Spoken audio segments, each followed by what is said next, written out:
You're listening to the YTFA podcast. Hello, one and all, and welcome to the YTFA podcast, a show where we discuss news, give advice, and review videos submitted by you. I am Jack from Parnell Animation, and today I am here with Downcast Spark. Is that my key to say something? Hi, hello.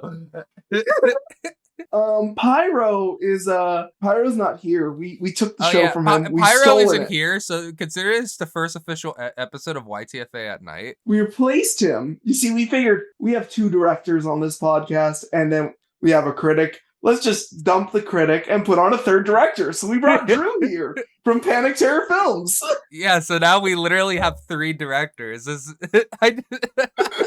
Poor Pyro's gonna listen to this and be like, I'm so left out. It's okay. It's all right. But welcome to the show, Drew. It's great to have you. Oh, well, I'm feeling the vibes, man. Thank you for having me. Thank you for being here. It's a pleasure. Today, we're going to get a little serious for once. It's not going to be our jokey selves. Okay, it will be. We don't have our usual grounding. We don't have James. That is the grounding. What are you talking about? That's what I mean. We don't have our usual grounding. Drew, I'm going to tell you now. Usually on this show, Santos and I are chaotic little shits, and then it's James who riles us back into the topic. She knows. She knows. She's worked with me enough times to realize I'm just chaos. Yeah, and then the two of us end up being two peas in a pod that way. So today, we have a few topics for you which relate to each other. So we are going to talk about establishing a directorial style / auteurship and the importance of integrating storytelling into all forms of video. Believe it or not, a lot of shows like YTFA like to look at content creation as the numbers game. The algorithm's one thing, but viewer satisfaction is king. Everyone who is a content creator in some way is the director of their own show. And I think it's important to think of yourself as such. You know? So I thought it would be fun to talk about directorial styles, how we established our own. So Drew, why don't you do you want to go first? Talk about your work in film and like how you found your style? So basically, I'm going to sum up everything you said, and what you're asking is for originality. You know, everyone focuses on trying to make a style. You compare yourselves to other people, but in reality, people forget that your style is your own originality. So if you can recognize yourself as a human being and enjoy your own entertainment, then you have something you can market for other people to enjoy and to relate to. That's pretty much your bow and arrow. So I feel like once you know what you're capable of, then that's when you're able to create something, right? Yeah, I know. It's not like your own original style, your feel to your stuff. It never comes from one video, right? It never comes from one film. I like to say it took me 6 years to find my style. Yeah. I started making gaming videos before I even tried making a film, and that's actually true. If you go back to the beginning of my channel, the first video is like the basic kid with the phone propped up with I used a music stand that I bent up a bit so it was like standing completely straight up, and it had this hole, so I had like the phone set up like that, and I recorded the gameplay through my phone. It's still up. Is I keep it up because it's so funny to look at, because you look at my videos now and you're just like, I wonder what his old stuff looked like, and then you watch it, it's like, oh yeah, he's definitely improved. He's not using his phone anymore, but you got the basics down. We're good. Yeah, he got the basics. So Please, for the love of God, don't point your phone at the TV screen. I mean, if you're doing it for a first video, I can't really diss you that badly. Like fair, it costs money for screen recording software. Drew's pointing at her iPhone. We were talking about that because I told her about how I'm thinking about upgrading my phone because we were thinking about switching from AT&T to T-Mobile, And so many people have been pressuring me to get an iPhone. Yeah, you too, both of you. Join us. Join Yes. us, Santos. But Yes. Samsung. I love my Samsung. No. Look. I got a No. Samsung tablet here. They're Tablets great suck. at tablets. The tablets suck though. No, they're so customizable. Like, do you know how much shit you could do with one of these? You crack into the code of it. It's so easy. You can have some fun with that.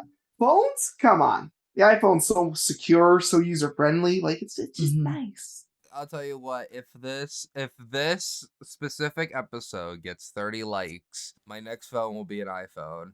Oh, See, you mean you guys need to look up the episode of The Simpsons, long old episode, and they were getting whipped by old what do you call it? Fuck, I can't even think of it. You have the iPhone, then the iPads. The iPods? The iPod, Yeah, the iPods. iPods. Oh my god, why couldn't I think of that? There's an episode where the iPods are whipping the characters, and they're like, "Why are you doing this to us?" They're like, "Because we'll control everything." And here we are in 2023, and they control everything. Like the iPhone is the ultimate device. That's why it's so funny when people make those edit collabs being like with that weird raspy voice going, "The Simpsons predict the future," and it's Yeah, just and for real. And has But, this really creepy audio playing, trying to be. But it's it's so funny to me because I'm like, you know what? What if the creator of The Simpsons was just a time traveler trying to warn us? Sometimes they take stuff so out of context with it. Though, in 1997 when they go to New York, the episode where they go to New York, and they're like, "But there's no twin towers," and it's like, yeah, they just forgot to draw them. Wow. Well, a certain critic, Mr. Enter, would approve of this. He did turn over a new leaf. He did. No, he did. Jokes aside, memes aside, I don't know if you heard of the Mr. Enter thing, Drew, or not. No. He's a animation critic. He has a long, interesting history. One of his most infamous moments was when he went on a rant about how he didn't like Turning Red because it didn't mention 9/11. It takes place in Canada. It takes place in Toronto and in Canada. That's fucked. Yeah, and then he was just like, listen, he needs to mention. I'm like, no, listen.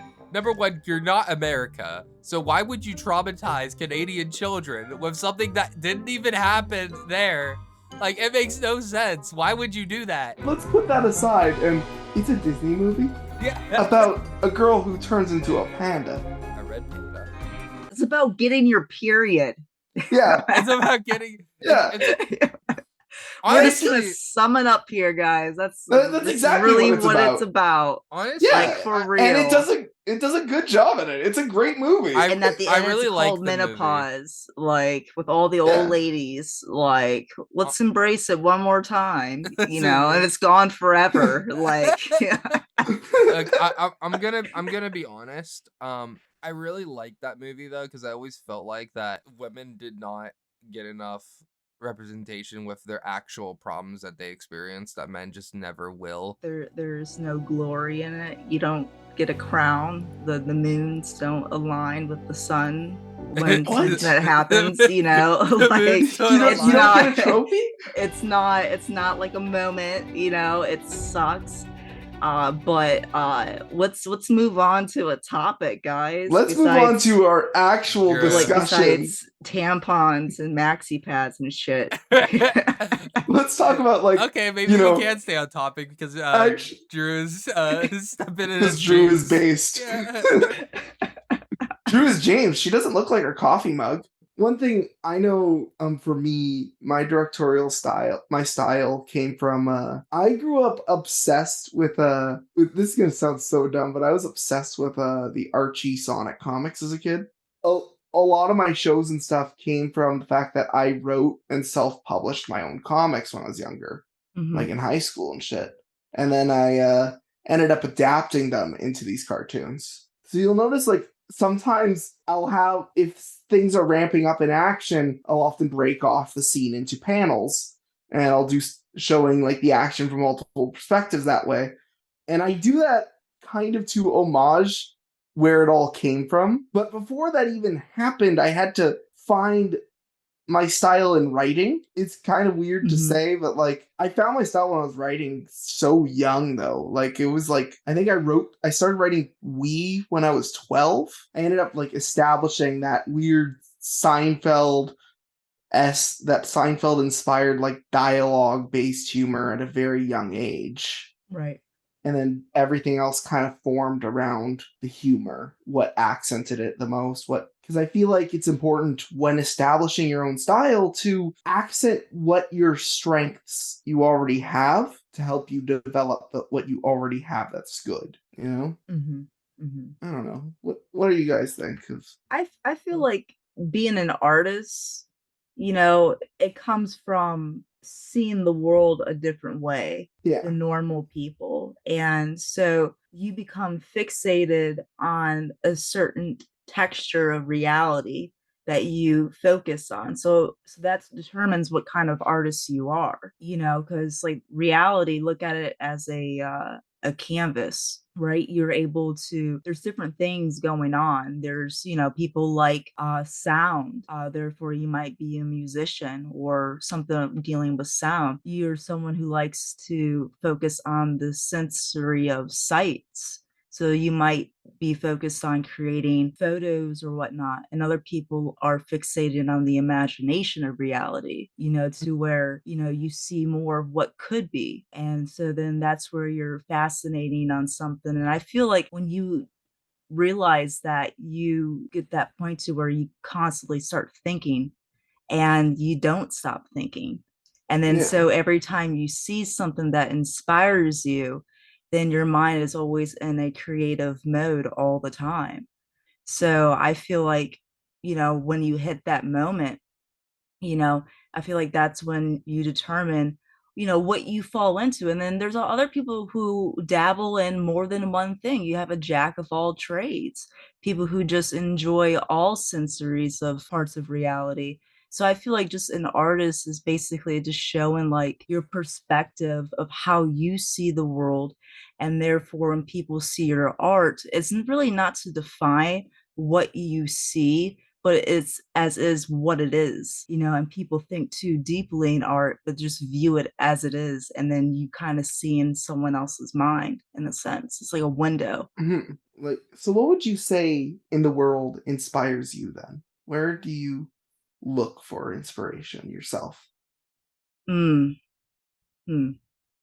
Where do I look for inspiration? I think my inspiration comes from the lack of everything. So some people have a very happy lifestyle and other people don't, So there's a lot of people who like suffer in this world. And I've been through a lot of traumatizing things in my life. So for me to understand myself, I had to like conquer my own fears in certain things. And I made that into an art form.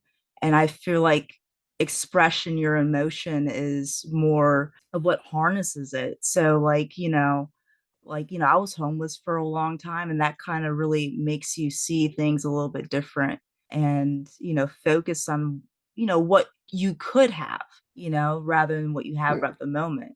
And that turned me into more of like fantasy and my storytelling mixed with reality. I really like sci-fi. Sci-fi is like one of my favorite topics. I love sci-fi fantasy because you can do anything with it. It's the borderline of what's, right now and what could be or what is or the unknown. I think that's just interesting. It's like the void of things, the unknowns. I feel like that's the where mind traction comes into my art form. I don't know if you guys got that or No, yeah. I get it No, I get completely. it. It's no secret. I like to do my weird mix of sci-fi and slice of life, Mhm. where it's like I'll take this sci-fi world, like look at Awesome Man. It's this weird sci-fi dystopia where 33% of people have superpowers, and I structure, and then I go, okay, how does the government work in this world? Yeah. Who pays? What kind of taxes are they paying? Who's unionized? But like, so that's where my slice of life element comes in, where I'm Mhm. like, I'll have these fantastical worlds, and then I'll go, now let's take the moderate inconveniences from our life and put them in. Right. That is Right. that's what makes though like it really funny. Like for example, you see like wizards. They'll be like in the middle of a wizard battle. Like for example, the good guy versus the bad guy, and then all of a sudden the good guy stops fighting, and the bad guy's like, "Dude, what the heck? We were in the middle of a wizard battle." He's like, "Dude, I'm sorry, man. We're gonna have to reschedule. I forgot to file my taxes, and they're due tomorrow." That totally sounds like some BS. and Like, then the wizard's like, "Wait, you didn't do your taxes?" It's like, "No, I didn't. Did you?" And he goes to say, "Yeah." And he was like, "Oh shit, I didn't." So then they're both Mm. rushing to do their taxes, and that's what the episode's about. That'd be hilarious. Like, well, like I remember in Awesome Man specifically, there's an episode. Professor Villain is threatening the city, as he always does. It's his job. It is his career. Like in the Awesome Man world, it's established the villains aren't really bad guys. They're just guys doing. Half of them are doing it because it pays well, and it's like one of the few like unionized jobs with good benefits in that world. And oh my gosh, it's not to fly. oh yeah, sorry. But I yeah, just and feel then like since James wasn't here, we needed to have him experience somehow. I see. Yeah, sorry. So like, Continue. so but like, and then Awesome Man, when Professor Villain says the thing, Awesome Man just does a superhero landing like super generically and goes, or you could uh I'll be honest, I didn't really have a good line there. And to which the psychic speedstar, she comes in and she's like, well, yeah, everyone knows you're supposed to wait for a good moment to have the entrance line. Boom. To which Professor Villain's like, yeah, you're so unprofessional. What is wrong with you? I'm gonna report you to your boss. Like just straight up threatens to report him because that's just how professionalism works. And speaking of which, No. while we're on the topic of like, writing styles, I got a really good question for Drew. How Ooh. does your directing style reflect in your writing? Oh, how does Yeah, my That's a good question. directing because I feel like reflect in my writing? yeah, Or my because writing reflecting off of my directing? you know what? That's a good question. Actually, it could kind of work both ways, and that's why I want to ask this That's a question good question. because we're talking about like comedy and like how we would write things. And I think like from a director's standpoint, like when you're also a writer, like you're directing and you're writing kind of they almost become one in a way. Mhm. Like when you Mhm. start They- directing. And I feel like Mhm. that's an interesting Mhm. thing. You become like in order to be a writer, I feel like that you need to have some levels of like a directorial style. And it works the other way. To be a director, you have to Yeah. understand the basics of writing, of complex Mhm. writing, So tell me about that, Drew. What do you think? Oof. Okay, I do like this question. It's very intriguing. So, how does my directing reflect on my writing? So, I feel look at directing and writing two different planes, right? Think of it as two separate things, right? But they kind of exist in like the same space, you know? Mm, We'll just call that the dimension because it's like a point of creativity, of reality, right? So when you're directing and someone is acting out your script, you're directing them through the story. So it's kind of like a manual. You know what I mean? So Mhm. when you write a story, you're creating a world like, like walls, roads, people to travel through. So I think it's up to you of how well you can visualize your own storytelling and immerse yourself into that reality in order for you to direct someone. Because you have to, like, a lot of people like write, but can you envision what you're writing? And if you can do that, then you have the actual eye that you're looking for when someone is acting, when you're directing. I feel. So as long as you can vision your writing, then your directing would be more pristine, I believe. Because I feel like when I write, when I think of an idea, I don't write it out. I might stay quiet for a few days. But what happens is I'm constantly thinking, I'm an overthinker, right? And I'll think of ideas and ideas and ideas, and I won't say them out loud, and my brain will just start creating something, even in my sleep. Like, it's weird. It's just something that just happens. And all of a sudden, I'm like, all right, I have an idea. I know the beginning and I know the end. And then once when I can actually visualize and see my whole movie, that's when I start to write it. So I don't really write from creation. I record my creation for what I see in my own mind, if that makes sense. You know, No, I I get get that it because I completely. kind of do the same thing. I'm not gonna say what the name of it is, but Drew, you know this very well. I have this idea for a film. It's very Tim Burton style, Hmm. and I haven't started writing it yet. Drew, you know about the story. Jack, you kind Hmm. of know about it. But Yeah, I know. the whole reason why I have it is I do a similar thing where I'm like, nah, it's not, the story in my head isn't complete. Like, there's still, like, every time I think about that story, more things just form. The story forms more and more. There, because, like, the thing is, it's like, first it started as a concept, and now I'm starting to think of the basics of the story. And it's just slowly evolving into this like beautiful Romeo Juliet tragedy with like a risque. Like I don't want to give too much of it. It's like it's amazing when you take the time to just let things play through your head. Like there's a movie constantly playing through your head, but each time it gets better, and it's really cool. And then once you finally see that finished story, you're like, I gotta bring this to life. Like that's how I am with like a feature film I'm working on, which Drew and Jackie definitely know about this. Hmm. I never shut up Yeah. about this behind the scenes. like like I'm so excited to one day make that film a reality, but one day. Yeah, I think it's pretty cool, man. Yeah. Like, a lot of people like have different perspectives of how you dive into your imagination, right?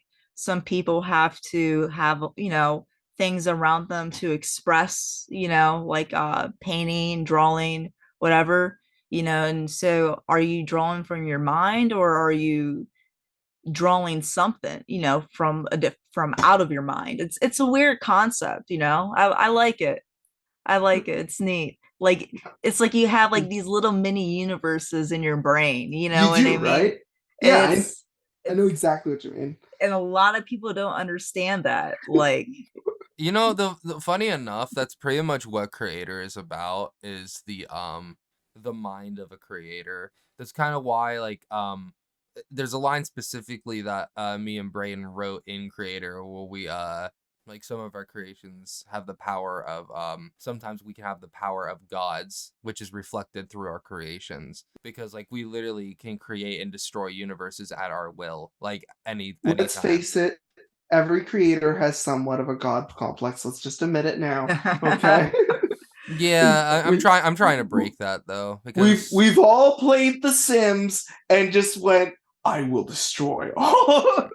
yeah, I'm yeah. kidding. I'm Well, kidding. I mean, so here's my thing, right? We all here, all three of us are artists. We can Mhm. create something from our mind, right? And make it for people to enjoy, right? Mhm. Yeah. Yeah. So we all love what we do, but have you guys ever experienced a time where you just hate everything and being a creator comes with such a heavy burden? I feel like I love being an artist, but at the same time, I feel like it's a cursed lifestyle. it becomes a And lot, It, yeah. it's it's not like from your choosing either. It's just because of who you are.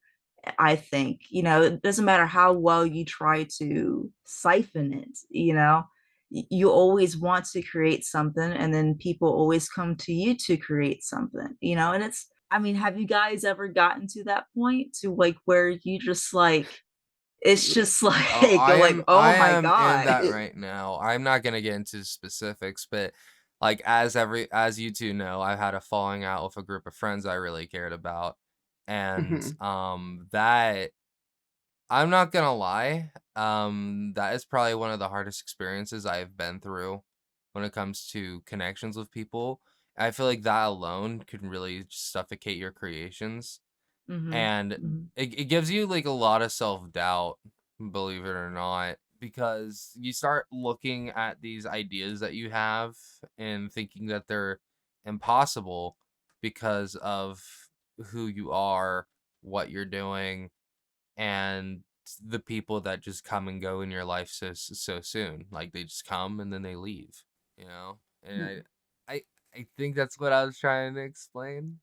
That's a, So yeah, so I mean, so you've been through something and then you can reflect off of it. And then like I feel like every life, like think of yourself like as like a statue, right? Like you're Hmm. this block of stone, right? And throughout life you get like chiseled away. You get this stone just, breaking off Yeah. of you.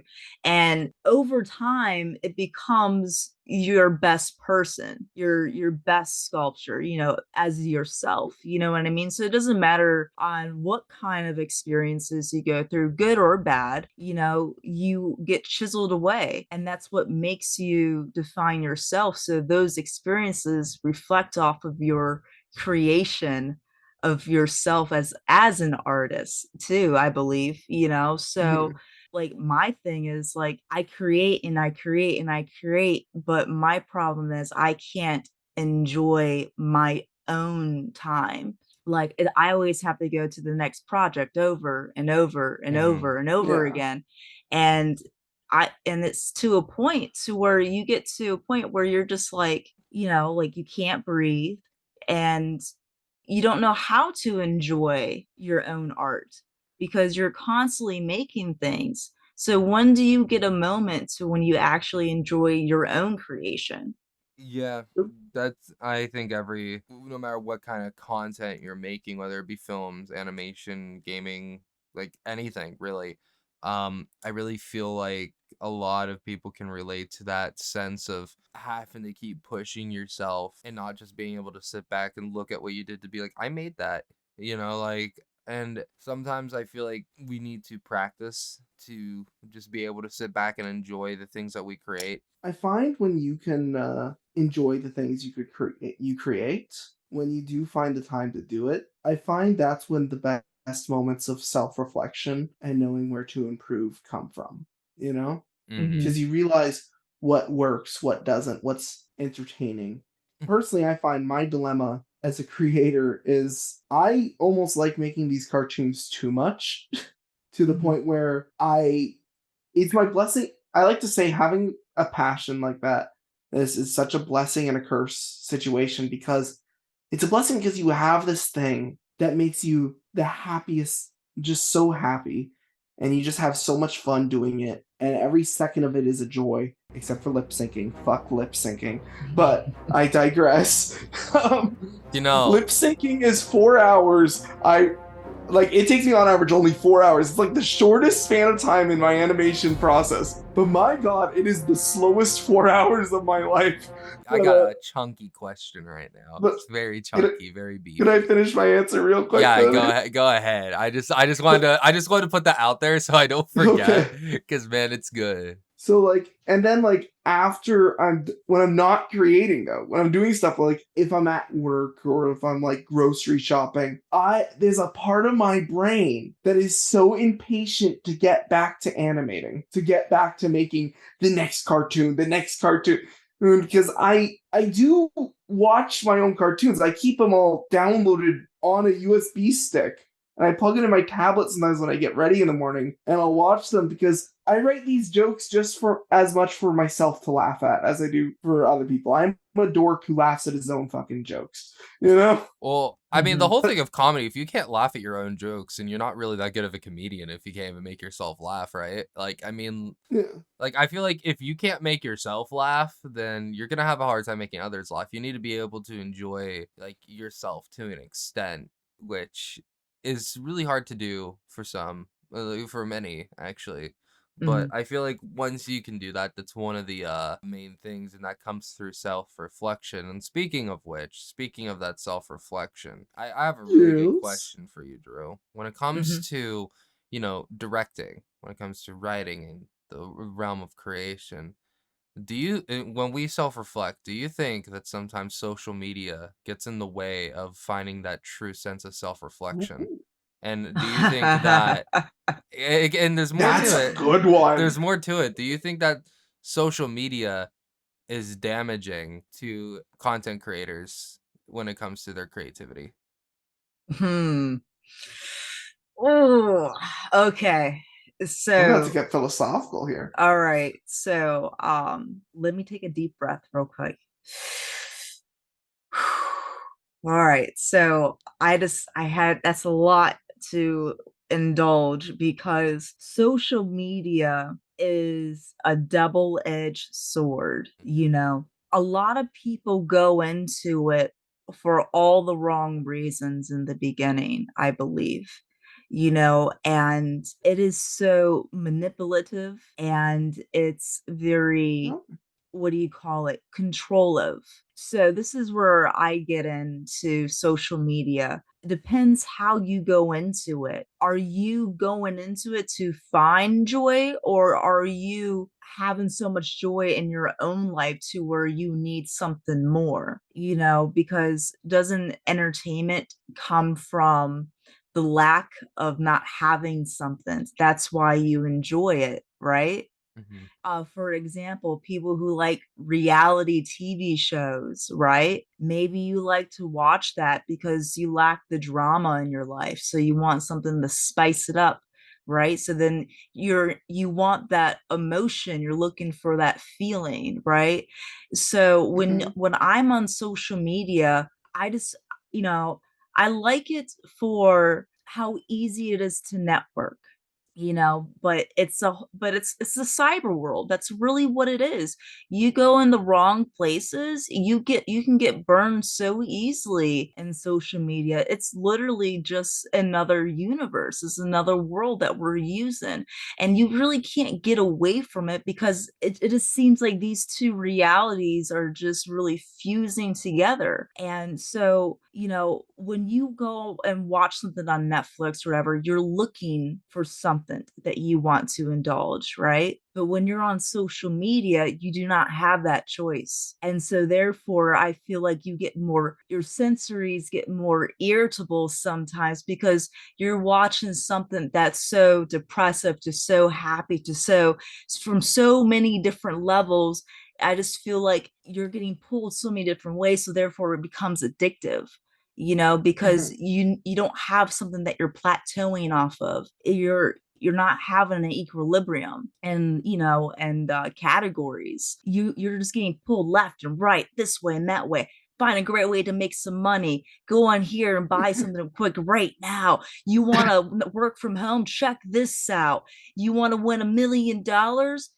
Buy my book here and whatever. Like, you know, or oh my God, look how cool I am, right? I feel like reality is fixated on the word I instead of the word like We or we. us. Yeah. There's no unifying on social media. And so I just feel like, you know, it's like I said, it's another world. And it's just how you can make of it. There's just so many different ways. And my thing is, you know, I'm like slowly stepping away from social media because I realize that it does reflect my creativity. Use it for your own ability. Don't let it use you, you know, and a lot of people don't understand that, or they don't see it yet, you know. Don't like get fascinated on what to be instead of, you know, be fascinated on what you can become. And I just feel like that's the difference with social media. Not a lot of people, they see the materialistic things in it instead of the unity in it. So like, you can use social media to find amazing people and to network and create amazing things. But then when you get swept away, and I feel like in the cesspool of the word I, look what I am doing or whatever, you know, it becomes toxic sometimes. And I feel like that will dampen your creativity too, because then you enter a state of depression because of these emotions that are coming from social media, because you're being pulled away on so many different things because what you're reading, what you're seeing, there's no filterization to deal with everything. It's like, for an example, like I was an EMT for a very long time, okay? And I'll Okay. get calls grandma fell down the steps, baby was born, baby died in a crib, someone got hit by a train. How do you process all these emotions in one day, right? You're physically seeing all this. And social media, it's unlimited access of stuff like that. And I feel like it's creating an irritability to where it's like PTSD in a sense. I know it sounds weird, but that's really what it is, because everyone's so fascinated on what to be instead of what you can become, if that makes any sense. No, it makes No, I think it sense. makes sense. I And feel like. Oh, I'm sorry, Jack. You want? I was gonna say it also speaks Yeah. back to earlier in the episode when we brought up originality, right? Like we're also fascinated by what other people are doing, what they're all up to, what is actually the part where you mentioned people who make millions and stuff like that, right? Mm-hmm. Like it speaks to one thing I've noticed recently is how many creators are so obsessed with the algorithm, the algorithm, the algorithm. How do I appease this algorithm? The algorithm half the time is dumb luck. Yeah. And It really is, yeah. the people who make their content to appease the algorithm, well, yes, they have careers, they're not usually fondly remembered. It's the ones who truly stand out, the ones who went out of their way to create something entirely different. Like, look at someone like Alpharad. He came in here to YouTube, and what he did was still gaming content, but it was such a unique take on it, with such a unique humor and style, that he has just become this more than just, oh, he has a follower count. It's now he is someone whose stuff legitimately is rememberable and brings joy to people. And that's the stuff that really matters. I don't know. Am I making any sense? No, it makes perfect sense to me, honestly. I don't know. It's like, I think it's more important to try to make something that you think is going to be something new and that you think will be special, and at the very least you enjoy. So what you're saying is like from creating something into enjoying what you create is what you're saying. Yeah, Basically. pretty Yeah. much. I'm basically arguing for creation's sake, if anything. Yeah. You know? Don't do it. I mean, it's important it's okay, creator wise. It is okay to make content that the algorithm will be more happy to push out, but it is Yeah. not okay to sell yourself out for an algorithm that could care less of your success. Remember that at the end of the day, it is only a machine, right? And you're more trying to please a machine at that point than actually entertaining people. Oh, I'm sorry. Yeah, go ahead. Go ahead. I just wanted to stop you, Santos, because I had a question for you. Yeah, what's up? So what you're saying is, right, like, so we all should be, who cares about the algorithm is what you're saying, right? I think it's a but balancing act. Yeah. but what? A balancing act, in my opinion. Well, I yeah, think, but I believe in 70-30 wait. split. Let Drew finish. you go ahead. I want to hear a question, man. so this is my thing. This is what it circles back to the beginning of this whole entire podcast. Originality. When you first started, did you started this because you liked it, or did you started this because you wanted that portion of reality, and then so what I'm saying is, like, you're the algorithm, you're trying to make a video to get views, right? But what about making a video to benefit something? You know what? A lot of people get that mixed up, and I feel like that is what dampens your creativity too. Because, like, for an example, like, we did Tell Your Story America, right? I use social media for that, and I used it in a way to reach people to tell me their stories. And I figured, if I can hear a story from all over the United States and make a movie out of it, then so be it, I'm going to. I had so many people, like, went into rehab after their interview. They got to tell a story that no one didn't want to care to listen to. It was just reflections off of reality we live in. So you create a video Are you creating it because you want to, or are you creating it for another reason? You know what I mean? And it's that reason because you want to get entertainment. That's the thing.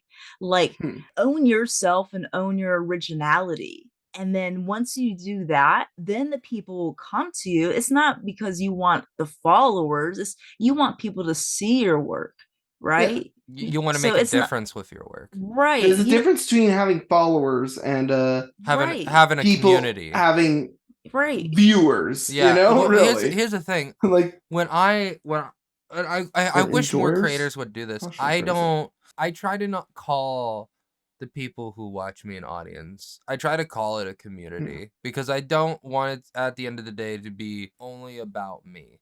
Because there's something more, right?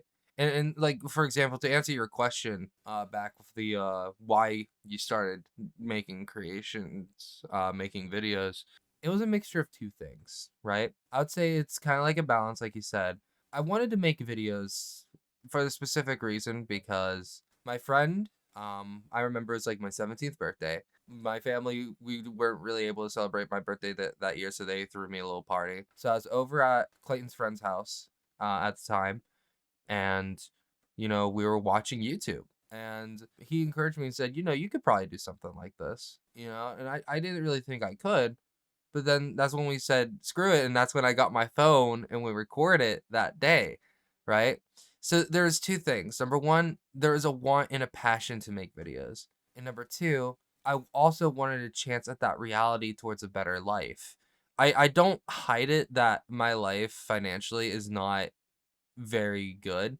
It might seem that way because I invest every dollar I ever get into my stuff, so like my videos and my content looks good. But at the end of the day, I really don't. I guess you could say I do that for me, but I also do it to make sure that the people who do watch have an enjoyable viewing experience, and it's not just just somebody trying to make content. It's genuine content at the end of the day. It's the combination of wanting to make a difference, wanting to make good content, spreading a good message, but also just wanting a chance at a better life. And I think that both reasons are admirable, but it depends on how you go about things, right? Because it's super easy to lose yourself during that process of reaching that better life, of reaching that true potential to help others. Because if you're not careful, you can end up hurting people you really do care about. You could burn bridges down that you never meant to burn down. And it's something that I really have been stressing these last few episodes because once you do it, there's no going back. There's no button to just reset everything and try again. Time marches on. What's spoken into the air can't be taken back. What actions is done cannot be unacted. It is what it is. And the moment that you realize that and realize that, we all make mistakes, we all are people, but that doesn't give you the right to stomp on other people while trying to pursue that better life, that better reality, that goal of positivity. That's when you truly start being a creator. I feel like being a creator, at some point you go two routes. It's either like at some point your ego must die, and it's easy to Yeah. build an ego, especially when you're very insecure, because a lot of people think, oh no, that's confidence. I'm just being confident. I'm being confident in myself. I'm being confident in what I do. No, you're being egotistical, because there's a difference between the two. And it's very, very easy, especially when you're in a dark headspace, to mistaken your ego for confidence. Confidence is being humble about the gifts that you were given and the skills that you have, not bragging about it, but just being like, yeah, no, I think I'm all right. And then just showing your work and then letting other people like speak for you. An ego is when you go out of your way, constantly be like, no, I'm this, I'm that, I'm great, I'm the shit. And when you're a very damaged person mentally, it comes to a point that where that's all that you say is because you're trying to make yourself believe that. So I just typed in the definition, creator, right? And I'm Mhm. because what you're talking about is this is a really great point, and it goes into the God complex, right? Creator. a person or thing that brings something into existence, right? The key word existence. So this is the thing about a creator, right? Something that brings something into existence. If you're a creator, you have to stand bias of everything you do, right? And so therefore you become a little like unhuman in order to be a creator because you're creating something, right? So if you start developing certain things, like if you become too human with your own creation, it's never going to be finished because you're always going to be judging it constantly. So you have to keep it as is, as what it is, right? I mean, how do you feel at that definition? Because we say that God complex, it's a bad thing. You're like, like, oh, but the thing is, I feel like there's different sides of the complex too, There are. Like right? there's a I've like I been know I I've been said on it both originally as a sides. joke, but Right. like I know I originally said the God complex thing as a joke, but it's a joke that comes from a little bit of truth because there are good sides to what we're calling the God complex because sometimes you will always feel like you're creating your own world. You will always feel like that. And that is a magical, magical feeling. It's when you get too engulfed in the world, like overly, to the point where you ignore this world, that's where the problems happen. But when you can get engulfed in that world, but you're still fully cognizant of our reality, that is when you have that perfect balance. I think I always like to say being a creator is about balance, right? You're balancing telling a story, an in-depth story, with having fun with it. You're balancing business and art. You're balancing being a person with a god complex. You know? Honestly, being a creator, there will always be a balance. It is a balance between your humanity and your creations, It's a juggling because act. Ooh, if yes. you can either go on the one side, especially when you're insecure, that you judge yourself so much that you become a very spiteful, hurt, sad person that takes it out on other people, and on top of it you never get out your work. Or Mhm, you could go too far on the other end, where you're creating so much that you feel like that you are God in a way, and that's where that ego comes in. mhm. And the only reason why I can speak like I can on this topic is it has happened to me. I've had Yep. people point it out, and I was too ignorant and I didn't listen. And, and that's just part of being human. It happens to everyone. It's just some people learn, sadly, later than sooner. So when you watch these videos, when you listen to this podcast, whether you're listening to Spotify, Google Podcast, or watching it on YouTube, take what we say seriously if you are a creator, and really, really think about it as you move forward. Because when you become a creator, it's not just about you anymore. You are putting stuff out there that is going to be seen by people, whether it's one person, whether it's 5 people, whether it's hundreds of people, whether it's thousands of people, whether it's millions. It doesn't matter. Your work could completely change an aspect of somebody for better or for worse. And at that moment, it's not about you anymore. And you have to take that seriously. And so when you move forward, don't just make things about yourself. Make it about the community that you build, make it about the audience, because that's what's wrong with entertainment anymore. You look at all these people who are extremely high up, that are extremely well known, and you wonder why so many children grow up to be very selfish and stubborn and filled with an ego. It's because the people they look up to, the people who are big, these actors, these writers, these musicians, they all are the same. They're very full of themselves. They don't know how to be humble. You want to see humble artists, check out indie artists, check out indie films, because they would be more grateful than the people that you support in Hollywood. And I guarantee you, if you gave these films a chance where they could get a budget like Hollywood, they would put any work that Hollywood would do to shame. And that is the truth. Well, like, look at what happened with the creation of Mitchell's versus the Machines. That was a guy fresh out of college who got a Hollywood budget. Film that turned out fantastic. Yeah, right? You just wish you could see something like that happen more often, you know? And that's where we all talk about balance, God complex, self-reflection, and what you're bringing up, Santos. I feel like a lot of creators, not creators in general, in the world of creators, right? That reality, a lot of people are fleeing from Hollywood. I mean, there are celebrities and actors that are dipping and piecing out, and investing into these Indiegogo's and fundraisers to these indie filmmakers. It's all the same shit that we're watching on TV and all this. It's the same drama and suspense, and indie filming is bringing a different reality of creation. It's experimentation. It's right. It's like what musicians in the 70s used to do.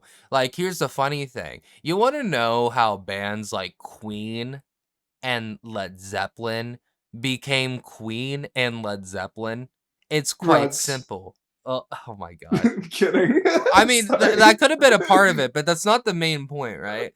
No, what made them who they were was the freedom to experiment, the freedom to not hold themselves back by the sounds that other people were producing.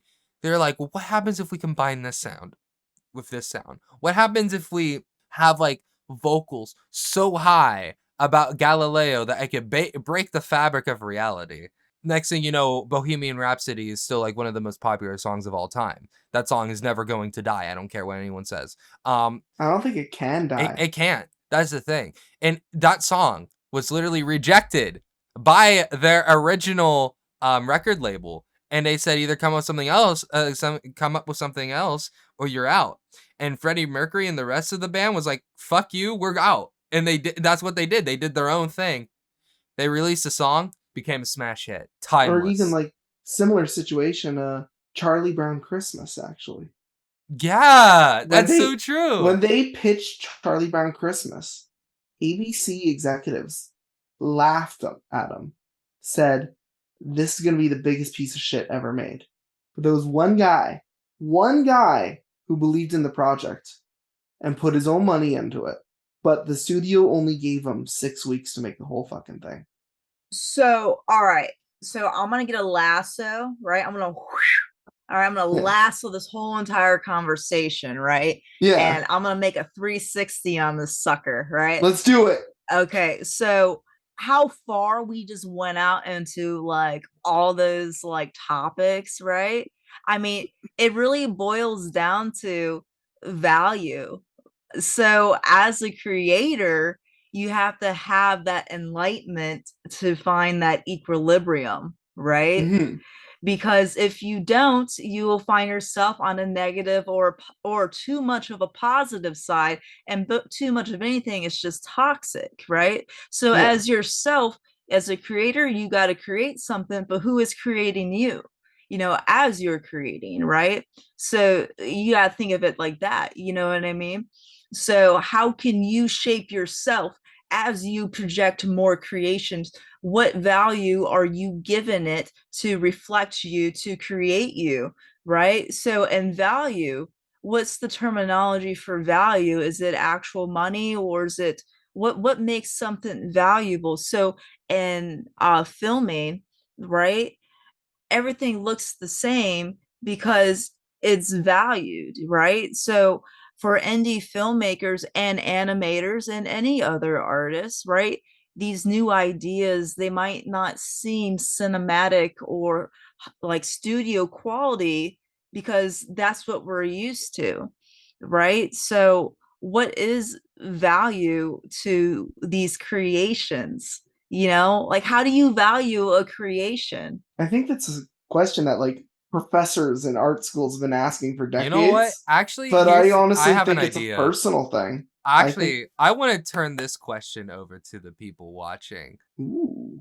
Like, what do you guys think about this question? Let us know if you got this far in the YTFA podcast. Let us know in the comments if you're watching on YouTube. If you're listening to Spotify right now, if you get the chance, go over to the YouTube version, leave a comment, let us know. We want to hear your thoughts because I feel like whether you're a creator or not, I feel like everybody has some point of view on a question like this that would really help a lot of people, both creator and non-creator based people. Even just a modern person working a 9-to-5 could benefit from that.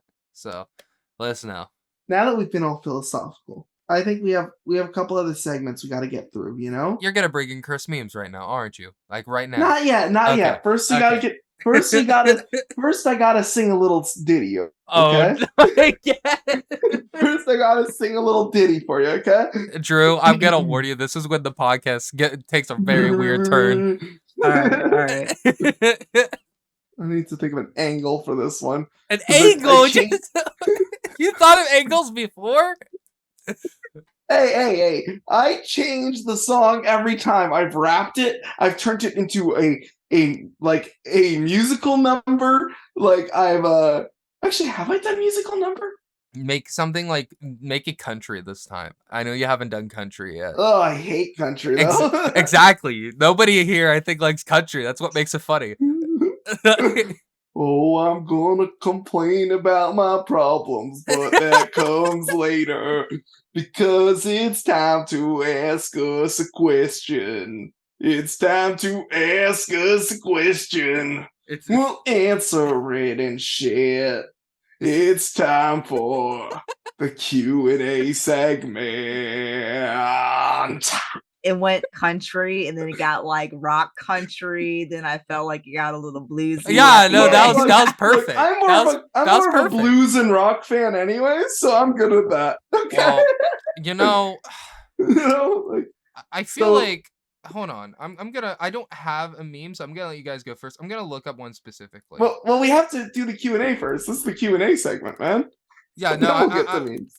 man, I'm just excited for the memes, I guess. Look, the memes are really fun. So this episode's question comes from Neo Mifla. He's asked quite a few questions before. I chose this question because he had a question very specifically for this episode, and he wants to know if any of us have ever created a short film, completely unscripted, just ran off concept and saw what happened. Yes, I have. Actually, I've done that surprisingly a lot. So, actually, me and Drew both did it together with Hidden Behind the Veil because that was a 48-hour film. Wait, it was yeah. unscripted? Well, Behind the Veil was unscripted? It originally was, yeah, because the whole point is like you have to write the script the day of. So like the whole point is like you got to come up with it right there and then film it. And like the thing is with me, actually, from my perspective, and I'm broken, both of those films were also unscripted. So like, Holy shit! it is possible. It is more than possible. No, like Hobo saves the world. oh my is Hobo God. Saves the World unscripted too? That It's all improv. it It's all- is Beautiful. It is such a trip. It is such a trip.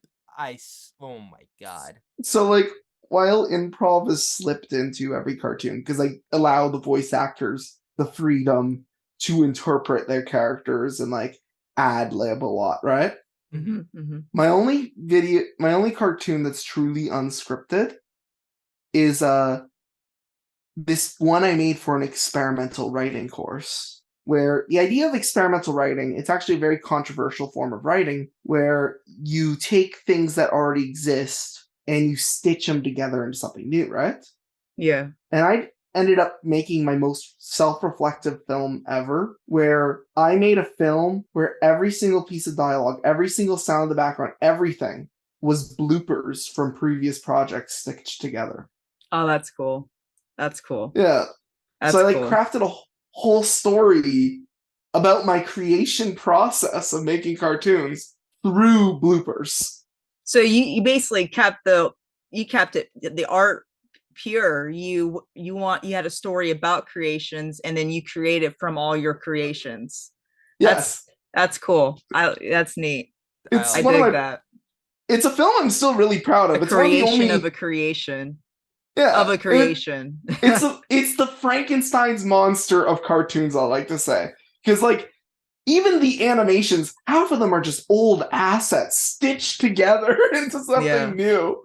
And it's just Hey man, if you ever need a voice for something, let me know. I ooh, would totally be down.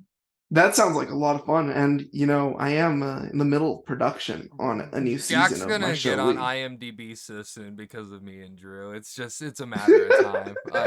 And not to mention, I'm actually surprised Fernando hasn't even added you yet. Like, put you for his like voice acting. Actually, though, because I've To- worked with Fernando a couple To times be now. fair, that man does not keep up with his IMDb page at all. So he probably forgot about it again.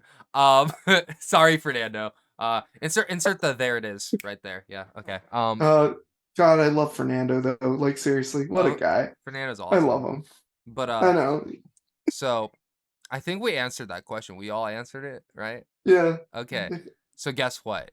Guess what time it is? You know it. You love it. My favorite time. It's where we got our mascot Buff Barney. That is right. Welcome to the curse meme section of the YTFA podcast. So if you are listening on Spotify, I'm sorry, we're just gonna have to describe it to you. You're gonna have to listen to the gentle, soothing sounds of me, Jackson Drew's voice. Just really get into the feel. Really work that imagination. You know, like now. Understand how horrifying these memes are. Now, this one I said I'm sending now. It's in honor of our fallen brethren, Lord Pyramon, the main host. It is a white mug that says "This is fine." Right? This is fine. Because to Drew, his mascot is literally a white mug wearing sunglasses. The buff version of it can be seen above. Yeah. I drew that for one of his videos. I like how the actual arm of the mug is a bicep. And Finally, someone notices that detail. I noticed it. I couldn't at first. I couldn't tell if it was like supposed to be like this or like somebody like flexing their muscular leg. You know, it kind of looks like that. So it's like if you look at it, kind of like like I kind of see it. It's kind of like oh man, I gotta dig up one of my good memes. I don't know if I should do I pull up a new cursed meme or do I show Drew one of the classics? Oh, man, that's a good question. so what makes it a cursed meme? Oh, it has to break the realm of reality. When you see it, you just the first thing that comes to your mind is like, laughing, what the hell is this? But you're laughing through pain. You know? Yeah. Here's one of my personal favorites that we've done. I think I've done this one in the past. I cannot remember if I've done this one in the past or not. So I'm just gonna go for it and hope I didn't, okay? Because I have a folder and I really gotta start marking what I've used before, honestly. I know I have used this, but just we'll use it as an example for now, okay? Okay. So let's do it. In the Sonic community, there's a debate about what Sonic's quill length should be. Oh god, not this. So Sega got sick of it and decided, fuck it.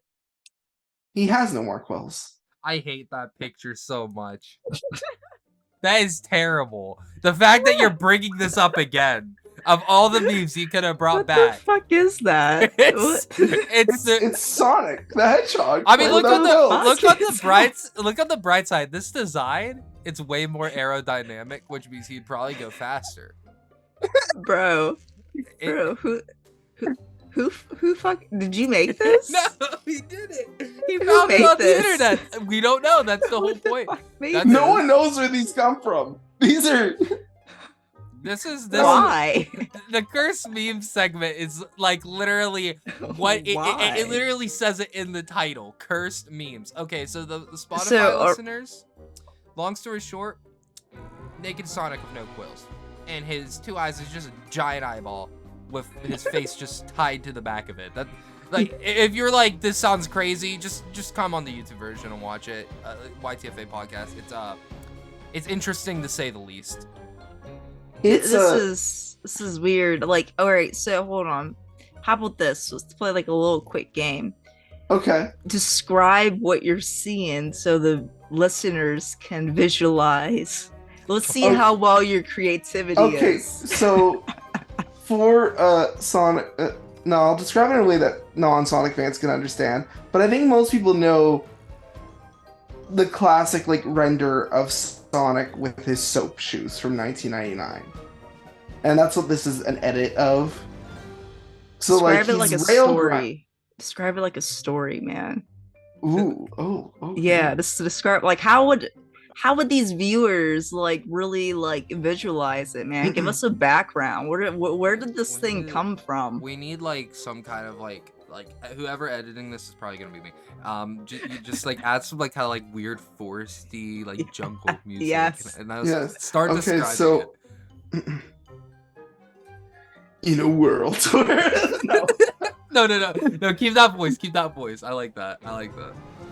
in a world overrun by evil dictators, a blob of flesh wearing 90s soap shoes that hops down from his spaceship. He has a single eyeball, all with red veins around it, and 2 green pupils. A face mask to make him look more human. And his soap shoes are a rad red. He is completely naked outside of his gloves. But don't worry, this is still child friendly. He has no genitalia. But does have nipples. I don't know if that made it better or worse. He rail grinds All right, Santos, onto the you're sea. up. You're up. Okay. March 5th, 2023. Call. Zoom. YTFA. In the chat. Looks a creature unlike the world has ever seen. Pale skin. Red shoes. The same color as the blood of his enemies. White. wait, okay, I gotta keep going. White gloves to hide the fingerprints. Red veins bursting from his head as it meets into one eye with 2 green pupils to represent the mucus from the enemies he has collected. He is Sonic, the Unseen. Coming soon. Well, Drew, you gotta take a shot at this too now. Yeah. You realize that, right? Oh, okay. I feel so bad for the Spotify listeners. They're probably like, what in the world? What did I click on today? Oh shit. Have you ever find yourself lonely on a beach, listening to endless waves? You see something from a distance. Sleek, slender, shaved.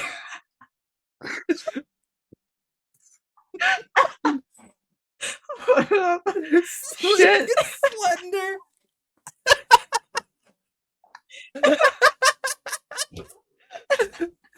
Oh man, I was not expecting that. Hold on. Sleek and slender and shaved. No bristles. So, the real question is, are you gonna dive in and swim?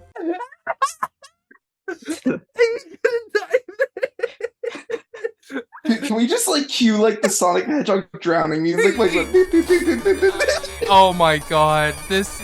I think that's the curse Sleek meme and slender. section right there. Sleek and slender and unshaved. It should be like a lotion. Sleek, slender, silk like a seal. Damn it! That's silk what like a seal. that's all they have to know. Yeah, imagine like I at like the that name. simile. I could see it like a He brand looks like a name seal. Slava, and it's like sleek, silk, Slava, the next lotion brand coming soon. And No, it's just a picture of that, you know. It's showing. And Off. you gotta have like that seal sound, like a seal clapping. Okay, Buff Barney. I mean, listen, if you listen to the YTFA podcast, what do I have to describe? It's Barney the dinosaur ripped as hell. Like, come on, like. oh, and weirdly Steroids. realistic. That's steroids, bro. That It's reminds me of Barney. like those, like you have to go to like 90s. You're all about karate. I want to learn karate, right? And then you go to like a dojo, And then and you get this your is ass what you kicked. see, Yeah. right? Do you want to learn karate? Right? That's exactly like And how like I you're just like crying, going, I want to go home. It just turns into the story's just slowly turning into have you guys seen Cobra Kai? yeah, right. That's the thing. I actually, man, this is really went off the rails. James is probably like, oh my god, somebody bring it back. But listen, I actually finally watched Kill Bill. Drew Oh my hasn't god, seen why it. did it take you so long? Drew tried to get me to watch it. I keep forgetting to, and after like I think it was like after that jam session with the trippiest experience I've ever had in my life. That's like a whole different story. Before I went home, it was like I think like 1:00 in the morning, and she's like, "No, sit down. We're watching Kill Bill before you leave." I didn't leave till 3:00 in the morning that day. Yeah. Like it, but Thank you for making him watch Kill Bill. oh, it Yeah, was. it's Did you good. watch It both was parts? worth it. No, just Not the yet. first I one. have to watch a second still, but Okay, so watch party. Kill Bill Part 2. When? we have movie nights in the Spark Space server. I might just say screw it and play Kill Bill 2 on there. We'll see. But They're good movies. do we have any other segments that we need to cover on the YTFA podcast today? Right. Let's see. We talked. We kind of like captured everything. Like I brought like 2 topics to the show, and we kind of captured them both in like one discussion. You know, except maybe like I think the second one was the importance of storytelling in any kind of video. But like I don't think there's anything else to say more on that other than, hey, if you're making any kind of video, tell a story. Like even if you're cutting up gameplay content, it should tell some sort of story. To Be careful to not make satisfactory. your videos so chaotic that people are like, what? What? We would never do that. No, Never. I've done that with like group of my friends before. That's why when I come back, I'm gonna mostly just focus on making content by myself because I need to get back to just being chill, bro. Like, like I was talking about this show in general, how chaotic it gets. oh no, this I mean, the podcast is literally made with the whole theme of it is it's ran by a coffee mug that speaks with no mouth. We don't know how it works. A 2D animated character that exists on a 3D plane, and a dog that is a Shiba Inu that is disguised as a human who is in denial that is a dog. That's the podcast. Naked Drew, I Sonic. bet you weren't. What? Oh, Naked Sonic is like part of the lore, but he's like a side character. You know? He's not like as big as like Buff Barney, Buff Hootie, Thick Remy. There's like it's just like there's like a whole lore to YTFA. You'd be surprised. There actually is a lore. I want to see an epic battle between Naked Sonic and Buff Barney. Who would win? Like, wait, can we make Buff Hootie the referee? Yes. Yeah. Okay, I'm down. So he'll come in and be like, I feel like we gotta get like Teletubbies to be the people who do the scores. Teletubbies are basically a cursed meme on their own, aren't they? Yeah, they are horrible. Bro, so like, did you see what they did with the Teletubbies? Man, we are really going all over the place. You know what? Screw it. Let's keep it going. So, like, if you ever saw, like, they apparently, like, revamped the Teletubbies with, the sun, and they made it creepier. It's just a floating baby head now. No. Like, it's like, it doesn't even look, they don't even, like, have the baby's face on a sun anymore. It's just a giant floating baby head. I'm like... Well, they probably went, it works for Phineas and Ferb, so, you know. But that is, like, 2D animated, right? Like, this is fucking creepy. Like, if you look it up, pop it up on screen. I'm looking it up right now. Yeah, just pop oh my god. It's so bad. It's copy so and just paste it. Let me see this photo. Doing it. Yeah, paste it in the chat so Drew can see. Yeah, I'm gonna see this. What the fuck is that? That's the new son. Don't get me wrong, that is a cute baby. That's a Well, So hold it up. seems like I'm looking through it. It seems like they change babies every episode. So too. what kind of like sound does that make? Like, Oh, just if you baby giggling. They just. I like to imagine it plays like the stock baby sound effects, like the really bad ones you get in iMovie. Oh God. well, well, I mean, fuck, that's horrible. Yeah, That's what I like to imagine. I I feel like kids growing up. Can you imagine like what kind of like we think that our like generation is fucked, man. Imagine this generation coming God, out they made the Teletubbies look even worse. like this. How? See, I'll Like, be honest. Like, I feel like people are gonna be like gonna have like some phobias of some shit like from watching this, and I then they think get older, they're gonna have like some major issues, man. I think for like It's younger on kids shows, Netflix. like yeah, Oh, fuck. I think for toddler shows, Of they got course. it worse now than we did. Of But I course, think for like Netflix shows brought that are us like, Listen, tragedy. Of like course, for it was that like, Netflix. I think for shows for like people who are like 8+, I think they have it better than ever right now. Honestly, Oh yeah, because the Blue's shows like Clues. Bluey and like the new Blue's Clues show. Here's the thing. At first, when I saw like it's called like Blue's Clues and You, and I saw like the new guy with the blue shirt, I was like, Outhouse, Amphibia. yeah. Well, the thing is, I'd say Owl House and Amphibia is more for like a teen demographic, like They're pre-teen. C8+, so technically for kids. Well, You know, long story short, though, I will say one thing though that there's just the shows nowadays are actually have gotten better.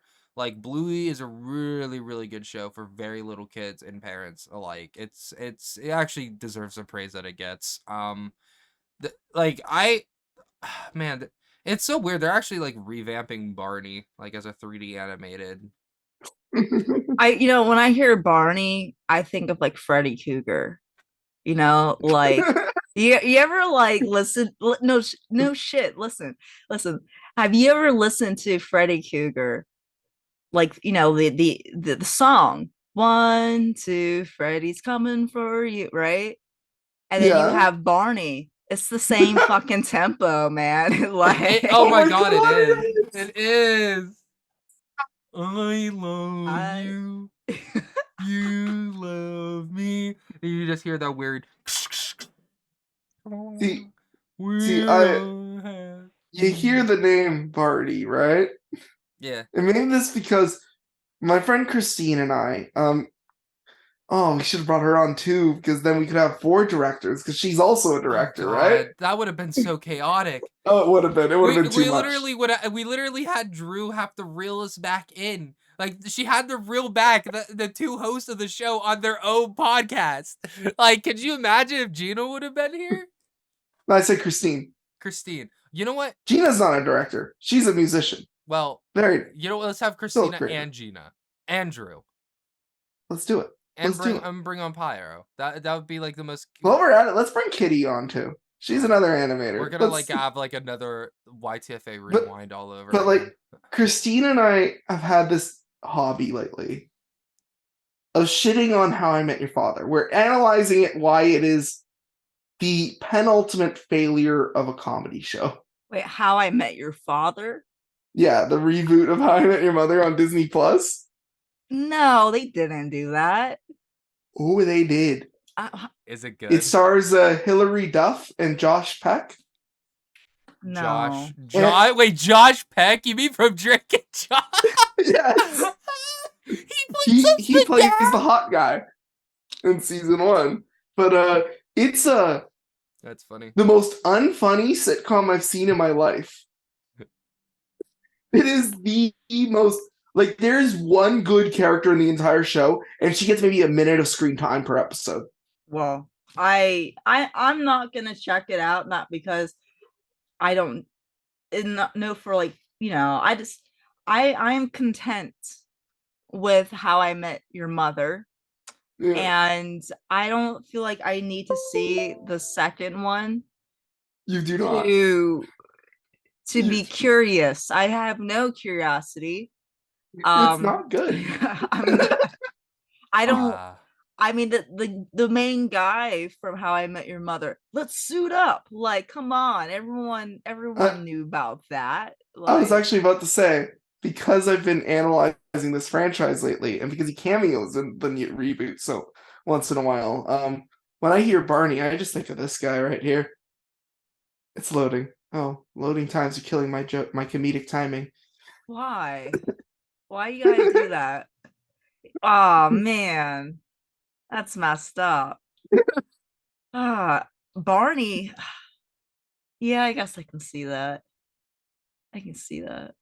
Well, you know, This what an interesting experience that we have If shared if together.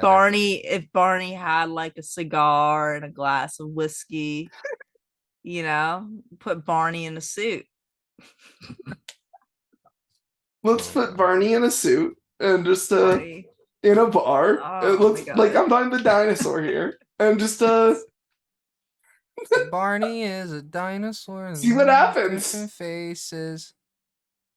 see what happens. I love Barney. Dude, Dude, actually, Barney was my shit, man. Barney was a great show as a kid. Yeah, I love Yeah. Barney. Yeah, Barney was actually good. So was Barney, Sesame Blue's Street, Clues. Blue's Clues. Somebody who goes to point at Teletubbies. Not you. Like you were always terrible. You were never good. Yeah. Mr. Rogers' You know, Neighborhood. That was This might be because I'm Canadian, but I'm very nostalgic for Franklin and Little Bear. No, Franklin and Little No. Bear. Those were so good. Yeah, I said I'm nostalgic for them because like those what was the those name? aired more here because Wait, those are Canadian shows. There was one with a blue octopus. What was that name? It started with an O. Octavian. I think it was Octavian. Correct me if I'm wrong, but I remember that cartoon very, very vaguely from when I was a kid. Oh, man. I need to ask though, okay? Okay. I need to ask while we're talking about these children's shows. So I don't remember this banger.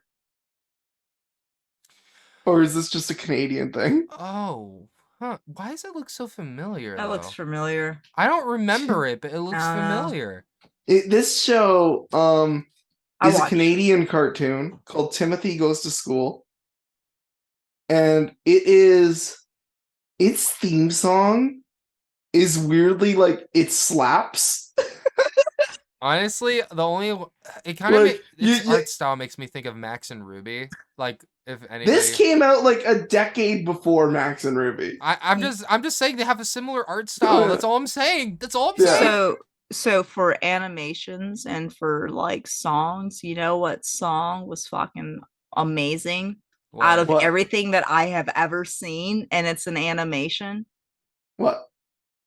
How you pronounce it? Encanto? Ooh, Enchanto? Encanto, yeah. Encanto. Oh, Encanto. Encanto. It's Yeah, so good. with the big sister, and she's singing. Oh, Pressure. Oh, yeah. Like that song, honestly, that movie was so Pressure good. is so and underrated. the fact that they finally showed that So yes, good. white and black Hispanics exist, guys. I was like, thank you. Like Yeah. every Puerto Rican was probably going like, finally, because people forget. Everybody's like, I don't know. You're only Puerto Rican if you're. I mean, not Puerto Rican. You're only Hispanic if you're Mexican, and most Mexicans have like that, like really like rich olive skin tone, and it's like nah. You forget that there's like the Spaniards, the Puerto Ricans, the Peruvians. There's so many other branches of Hispanics that you are completely leaving out of the of the thing. You're just like no. You guys don't count. You don't count. Yeah, I thought it was cool for me being like, like Spaniard, you know what I mean? Yeah. I just thought that was, I thought it was, pretty cool to see, but yeah. I just thought that's, or like what's the other one? Disney Moana? Moana? Yeah. Oh, Yeah. For Moana, me, that was one I good. really appreciated recently, and this might be because I'm Italian, but Luca. I love You how know- Luca is good. while being such a simple, down to earth story. It's even like, did you ever study 30s Italian neorealism? Mm-mm. I have not, and that's Um, another thing is I never got a chance to watch Luca Lu- yet. I heard it was really good though. Luca as a film follows the writing, editing, and directorial style of old Italian neorealist films. Even like the narrative structure is a lot more similar to a neorealist film than it is a Hollywood film. And I just thought it was so cool that they not only portrayed the Italian culture, but also our style of filmmaking at the same time. I just thought that was neat. Well, yeah, there's a lot of like Italian directors that did westerns. Oh Like, yeah. Yeah, oh that's true. yeah, like a lot of westerns were made in like Italy and stuff like that. Well, hell, like when you want to go back to like the history of Italians in film, the film festival, the mere concept of the film festival was invented in Italy. That's true. Yeah, that's true. And Yeah, not to true. mention that literally one of the biggest, like, and this is what's funny because you're Canadian too, and one of the biggest film festivals in the world, TIFF, is literally 10 minutes away from you. Yeah. I unplugged my headset. It's like it's literally like I could quickly pop into TIFF if I bought a ticket, but tickets are expensive. Honestly, I want to enter okay. I actually want to like enter um I actually really want to enter creator in TIFF one day. It'd be really cool to be in TIFF, but like TIFF. I'm not ready for it yet. I don't think I'm ready. I'm not there at that skill level yet. I mean, like, I feel like I'm almost there. I mean, like, a creator, I had somebody reach out from a film festival in London, and it's going to Tokyo now. So, I mean, I guess it's possible. I don't Which is know. super cool. Anyways, we've gotten so off topic with this I mean, podcast, so I think I would say the episode's pretty much over though. You guys want to, yes. unless there's any So we might last as well things, yeah. wrap up the episode. Do you have anything you wish to plug, Drew? Anything you want to like tell the audience to go check out? Check out panicterrorfilms.com. Buy some cool merchandise like this awesome hoodie that I'm wearing. Ooh. And wait, describe the hoodie. Describe the hoodie. Oh yeah, the hoodie is Hidden Behind the Veil, comic book. It's a Panic Terror Films and Downcast Spark production. I believe Mr. Pinnell bought a comic book. I have a copy just in here. Oh, I actually let me grab my comic book as well. Hold on. Oh shit, are we all grabbing a comic book? I also got the Panic Terror Films magazine. I'm actually gonna show the face cams for this part while I'm editing it. Actually, I can't find my comic. Where's my comic? I'm going through my whole stack of comics here. Jack, I got you. Like, look at this. Yeah, I got. Yeah. Yeah. Hey, I still gotta order the second one. Yeah, me too. I gotta order that one too. Yeah, I gotta. But like, I put mine in plastic, so like they didn't get all messed up. It's all good. It's all good. Yeah, I have these are vintage, man. Like, well, hey, there it is, right under my latest issue of Moon Girl. I got it. Santos, I believe me and you only have the misprint copies. The misprint. Yeah. But there's a misprint? Yeah. Is there a misprint? Do I have a misprint? No, I think it's just me and Drew. Wait, where's the Do I have like a collectible? Hold on. Here? It's the very first page. It says the great mysteries of the divine that exists beyond. And it says the and it's REH. Beyond the like REH? What? So if it just says the, then you don't have the misprint. No, it just says the for me. I don't have a misprint. Oh man. I think honestly, the very first I'm not gonna line. take mine out of the plastic wrap right now. I check later, but like ordering a comic book that has like one of my best friends in it, coolest experience ever, honestly. Honestly, the fact that my face is the so cover cool. of it is cool.